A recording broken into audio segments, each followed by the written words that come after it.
उसको धन्यवाद देने का मौका मिला। सो परमेश्वर भला है, उसकी भलाई और करुणा हमारे जीवन में हमेशा बने रहते हैं। सो आज के इस सुबह हम परमेश्वर के वचन मरकुस रचित सुसमाचार का किताब उसकी 4 अध्याय 26 से लेकर 29 आयत तक हम पढ़ाई करेंगे। मरकुस रचित सुसमाचार का किताब 4 अध्याय 26 से 29।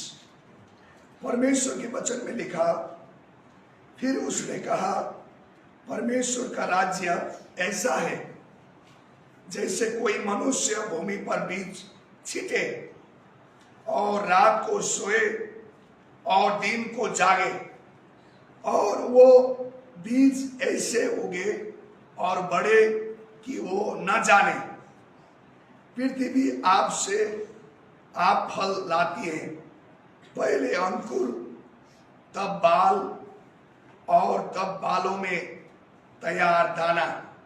परंतु जब दाना पक जाता है तब वो तुरंत हंसिया लगाता है, क्योंकि कटनी आ पहुंची है। आमीन। बहुत जीवित शक्तिशाली वचन है। तो यहां से मैं बोलने का शीर्षक देता हूं, परमेश्वर का वचन बोने वाला बने। परमेश्वर का वचन बोने वाले बने। Becoming a sower of God's word. परमेश्वर का वचन बोने वाला। सो सचमुच में यहाँ पर परमेश्वर का राज्य, यहाँ पर ऐसा प्रभु ने एक दृष्टांत बताया कि परमेश्वर का राज्य ऐसा है कि एक मनुष्य बीज लेकर बीज भूमि पर छिट रहा है। सो एक मनुष्य बीज लेकर भूमि पर छिट रहा है, और जब वो रात में जाकर सोआ और दिन में जागा तो ऑटोमेटिक हम देखते हैं यहाँ पर कि वो वचन जो बीज है, जो फल लेके आ रहा है, जो बीज है तैयार हो रहे हैं। सो मैं यहाँ से क्या बोलना चाहता हूँ कि एक हमें जानना चाहिए कि परमेश्वर का जो बीज जो है, परमेश्वर का वचन है, तो ये बीज को हमें अपने जीवन में, अपने हृदय में हर समय बोना चाहिए। हम कभी कहेंगे ऐसे चलो मुश्किल आ गया, या कभी कभी हो गए, हम ऐसा बीज बोते हैं, लेकिन हमें अपने जीवन के लिए हर समय बीज बोना है। तो परमेश्वर के वचन में लिखा कि यदि लूका का किताब 8 अध्याय का 11 आयत में देखते हैं, यीशु ने कहा कि बीज परमेश्वर का वचन है। बीज परमेश्वर का वचन है। तो ये बीज में एक जीवन होता है। बीज जो किसी भी का भी बीज हो, आम का भी बीज हो, आम के भी बीज हम लगाते तो आम का फल लेता है, आम ऊपर जाता है। यदि सरसों मास्टर सीड का बीज हो, वो डालेगा तो फिर मास्टर सीड निकल जाता है।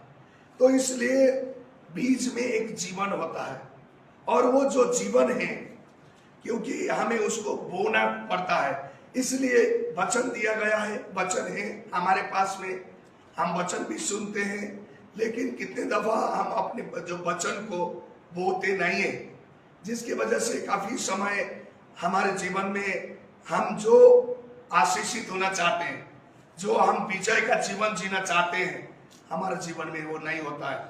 इसलिए परमेश्वर ने ये वचन दृष्टांत बताया, एक मनुष्य को बीज छींटने वाले, मतलब वचन को छीनने वाला। हमें ये नहीं है कि ये वचन हम तो बड़ा बताना चाहिए, जैसा वचन छीट रहा है और उस व्यक्ति को मालूम नहीं है, वो सो गया और वो उठ गया, लेकिन ऑटोमेटिकली उस बीज जो पृथ्वी में छड़ा जाता है, जिस प्रकार से एक अंकुर निकलती है, उसके बाद में एक बाल निकलता है, उसके बाद में उससे एक दाना निकलता है, और उसके बाद फसल काटने के योग्य हो जाता है। उदाहरण दिया गया। इसलिए हमारा जीवन में भी परमेश्वर का बीज को हमें बोना चाहिए। और आप एक और मैं एक विश्वासी होने के नाते, आपका और मेरा काम क्या है? एक बीज बोने वाला।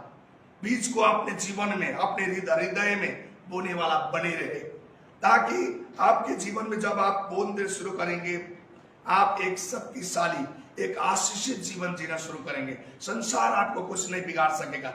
आप वो व्यक्ति हैं जो वचन कहता है। संसार क्या बोलता है वो व्यक्ति नहीं है आप। आज आप यदि बीमार हो गए, कहीं डॉक्टर के पास में गए या कहीं भी गए, डॉक्टर ये हो रहा है, वो हो रहा है, वो हो रहा है बोल के बहुत सारी चीज बताएगा, लेकिन आप उस व्यक्ति नहीं है। परमेश्वर का वचन आपको बोलना है, परमेश्वर का वचन आपके जीवन में बोलना है। परमेश्वर का वचन जो बोलता है, परमेश्वर का वचन कहता है आपको आप धर्मी है, मसीह में आप धर्मी है। परमेश्वर का वचन बोलता है कि आप एक नई सृष्टि है, पुराने बातें बीत गई हैं, देखो आप नया बन गया। परमेश्वर का वचन बोलता है कि आप परमेश्वर के स्वरूप में बनाया गया है, आपका स्वरूप परमेश्वर का जैसा है, परमेश्वर के स्वरूप में आप बनाया गया है। परमेश्वर का वचन बोलता है कि आप जो परमेश्वर का वचन बोलता है कि आप सब कुछ कर सकते हो। यदि मसीह आपको शक्ति देता है तो आप सब कुछ कर सकते हो, ऐसा परमेश्वर का वचन बोलता है। और जो बातें परमेश्वर का वचन बोलते हैं आप वही व्यक्ति हैं। इसलिए हमें ऐसी वचन बोलने वाले व्यक्ति बने, तब आपके जीवन में आप अच्छी सो पाएंगे, अच्छी नींद आप सो पाएंगे। नहीं तो टेंशन बहुत होती है, बहुत सारी चीजें हमारा जीवन में आकर सोना नहीं देता है। रात में काफी लोग बेचैन हो जाते हैं, क्यों सो नहीं पाते हैं? क्योंकि उनके अंदर में जो वचन बोलना चाहिए हम वचन नहीं बोलते हैं। यदि आपको शांति चाहिए, शांति का वचन बोलते रहे। यदि चंगाई चाहिए, वो वचन आप चंगाई का वचन अपने जीवन में बोलना चाहिए। तब हम क्या होता है कि हमारा जीवन एक विजय का जीवन हम जी सकते हैं, एक शक्तिशाली जीवन जी सकते हैं। इसलिए यहाँ पर हमें बताया जा रहा है कि हमें परमेश्वर का वचन बोलने वाला बने। जब परमेश्वर का वचन बोलते हैं, खुदा का वचन में लिखा है, यशायाह का किताब 55 अध्याय का 11 आयत में लिखा है, जो वचन आपने बोया है वो बिना फल लेके, बिना वापस नहीं आएगा, अवश्य ही फल लेके आएगा, अवश्य ही आपके जीवन में वो सफलता लेके आएगा, अवश्य ही आप जो कुछ मांग रहे हैं वो आपके लिए पूरा होगा। परमेश्वर के वचन में लिखा है। लेकिन बहुत सारे विश्वासी इसी बात में कमजोर है, इसी बात में कमजोर है। और मैं आप सबको बताना चाहता हूं कि ये बात जब आपके जीवन में शुरू करेंगे, आप कमजोर व्यक्ति नहीं रहेंगे, आप शक्तिशाली बनेंगे। मसीह तो बन गया, लेकिन बीज बोने वाले मसीह कम मसीह लोग हैं। इसके वजह से बहुत सारे बाहर की बातें सुनने शुरू करते हैं, दुनिया की बातें सुनना शुरू करते हैं और अपने आप को निराश और परेशान में डाल देते हैं। परमेश्वर पर भरोसा करना बहुत कम मिल जाता है, क्योंकि जितना वचन हम बोएंगे उतने ही फल लेके आएगा। और वचन बोलता है तो जैसा पृथ्वी ऑटोमेटिकली उपज देता है, फल लेके आता है, वैसे ही वचन भी आपके जीवन में सफलता लेके आएगा। वैसे ही आपके जीवन में परमेश्वर का वचन काम लेके आएगा। इसलिए हमें हर समय परमेश्वर का वचन बोलने वाले व्यक्ति बने। परमेश्वर का वचन बोलता है कि आप विजेता से भी बढ़कर हैं, परमेश्वर के वचन में लिखा है। तो आपको ये बातें घोषणा करनी है। लेकिन बहुत सारे दुनिया में आप बात सुनिए, बहुत सारे लोग ऐसी हालत में हैं जो वो हो ही नहीं, वही बातें दोबारा बोलते रहते हैं। जो व्यक्ति वो हो ही नहीं, लेकिन वही बातें बोलते रहते हैं। हम वो व्यक्ति नहीं है, हम बीमारी व्यक्ति नहीं है। परमेश्वर ने हमें जैसा शक्तिशाली बनाया, परमेश्वर ने हमें धर्मी बनाया, परमेश्वर ने हमें चंगा व्यक्ति बनाया, परमेश्वर ने हमें विजेता से भी बढ़कर बनाया। तो हमें ये चीजें, जो बातें वचन बोलता है, यही बातें सच है भाई बहन, यही बातें सच है। आप वही व्यक्ति हो, इसलिए आपको और मुझे वो चीजों को अपने जीवन में बोना है। वो चीज क्या है? आप जो परमेश्वर का वचन बोलता है वही व्यक्ति आप जब बोएंगे शुरू करेंगे। परमेश्वर का वचन लिखा हुआ है पहली पत्रुस का किताब 1:23 आयत में, परमेश्वर का वचन अविनाशी बीज के समान है जो हमें जीवन देता है। और परमेश्वर का वचन कभी नाश नहीं होता है।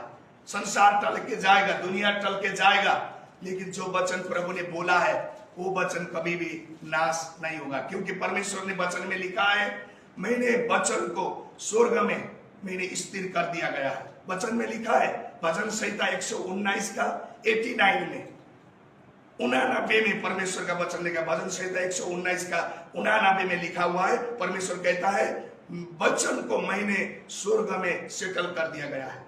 अभी वो वचन ऐसे तोड़ने वाला वचन नहीं होगा। वो वचन परमेश्वर ने उस जगह में जो बोला गया वो होगा। सो इसलिए आज सुबह के समय में हर एक जितने भी ऑनलाइन में सुनने वाले विश्वासी भाई बहन हैं, हम सबको उत्साहित करता हूं, हर दिन परमेश्वर को वचन अपने बोने वाले बने, अपने हृदय में बोने वाले बने। यहाँ उदाहरण भी यीशु ने यही बोला है, एक मनुष्य निकला, उसने बीज छिड़कने लगा और कहा छिड़कने लगा और सो गया और वो बीज अपने आप उगने लगे। जब हम बाइबल में देखते हैं, पतरस नामक व्यक्ति ने रात भर पसीना बगाकर परिश्रम करते रहा, एक भी उसमें मछली नहीं मिला, सिमोन पतरस। और प्रभु यीशु जब मिले, प्रभु यीशु मसीह ने उनको बोला कि आ जा मेरे पास, और उसके बाद वो नाव में बैठकर जब गए और प्रभु यीशु ने बोला यहाँ पर जाल फेंके, और जिस जगह में उसने जाल फेंका, प्रभु बहुत भर भर कर उसने मछली पकड़ा, कोई बिना परिश्रम करे।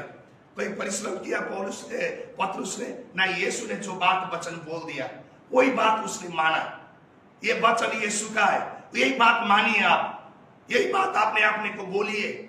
आपको इतना परिश्रम आज बोलते हैं, खून भर क्या लोग बोलता है कि बहुत ही परिश्रम हम करते, बहुत परिश्रम करके हम जीते हैं। लेकिन जब वचन बोलना शुरू करेंगे, परमेश्वर उनके जीवन में आशीष देना शुरू करेगा। परमेश्वर जो बातें जो नहीं हुआ है वो बातें आपके जीवन में होना शुरू करेगा। सो इसलिए आपको और मुझे हर दिन परमेश्वर का वचन बोलना है, क्योंकि वचन जो यीशु ने बोला है वो आत्मादायक है और जो शरीर से हमें लाभ नहीं होगा, जितने महीने परिश्रम करने से भी लाभ नहीं होगा। लेकिन परमेश्वर का वचन में लिखा है आत्मा, और उसका वचन आत्मा भी है और जीवन भी है। वचन में लिखा है यूहन्ना का किताब 6 अध्याय का 63 आयत में। सो इसलिए भाई बहन, आपको मेरे एक विश्वासी होने के नाते आपका और मेरा काम है हर समय वचन को अपने जीवन में बोना है। जैसे भी हालत क्यों ना हो, परिस्थिति क्यों ना हो, आपको यदि विजय जीवन जीना है, यदि आपको सफलता से भरी हुई जीवन जीना है, यदि आपको आशीषित जीवन जीना है, तो आपका और मेरा जॉब काम यह है कि परमेश्वर ने क्या बोला है उस बात को अपने हृदय में बोना है, और तब आप और मैं एक जयवंत जीवन जी सकते हैं, तब आप और मैं एक आशीषित जीवन जी सकते हैं, और परमेश्वर तब आप और मैं एक फलदायक, फल फलाने वाले और एक फल आशीष लेने वाला व्यक्ति बन सकते हैं। आज खुदा प्रभु यीशु मसीह ने इस दृष्टांत से आपको और मुझे यही उत्साहित करना चाहता है। हम विश्वास करें और परमेश्वर के वचन पर विश्वास करें, परमेश्वर पर भी भरोसा करें, परमेश्वर आपको और मुझे आशीष देगा। आमीन। सो आए आगे के समय हम प्रार्थना में जाएं।